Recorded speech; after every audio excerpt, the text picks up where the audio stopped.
Well, the Olympic Games have also produced some of the world's most spectacular buildings. So how does the architecture of the Rio Olympics rank alongside others? Stephen Gibbs reports. The architectural masterpieces of the modern Olympics. It is an impressive portfolio going back over a century. To name just a few: the Amsterdam Olympic Stadium, the Helsinki Velodrome, the Cortina ski jump, the Beijing Bird's Nest National Stadium.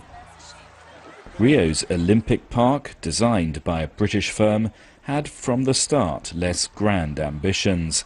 The brief was to make many of the buildings reusable. The handball court is an example of what's called nomadic architecture.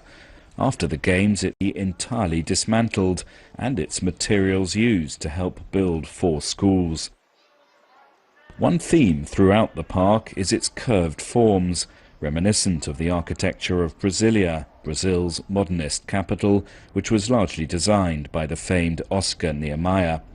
He died aged 104 4 years ago. We have Niemeyer, which is our god, we could say, as an architect. And I feel, when I look to the Olympic Park, I feel that we have a perfume of Niemeyer there.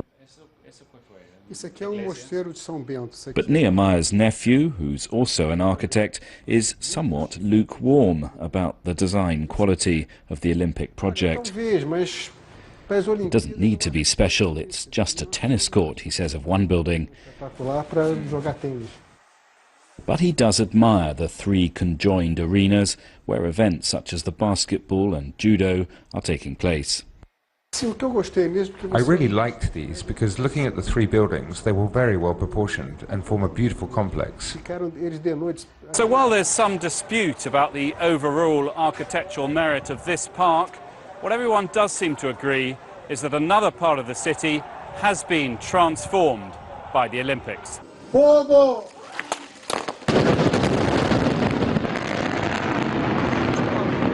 As part of these games, Rio's port has been entirely replanned and remodelled. That involved first demolishing an ugly 1950s high-rise motorway that once passed through its historic centre.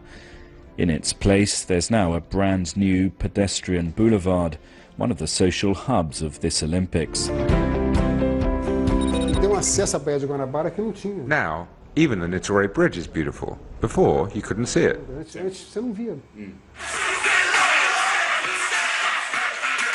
Back at the Olympic Park, there are festivals every night in the shadow of the stadiums.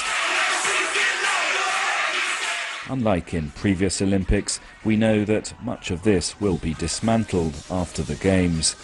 Those here are enjoying it while it lasts. Stephen Gibbs, CCTV, Rio de Janeiro.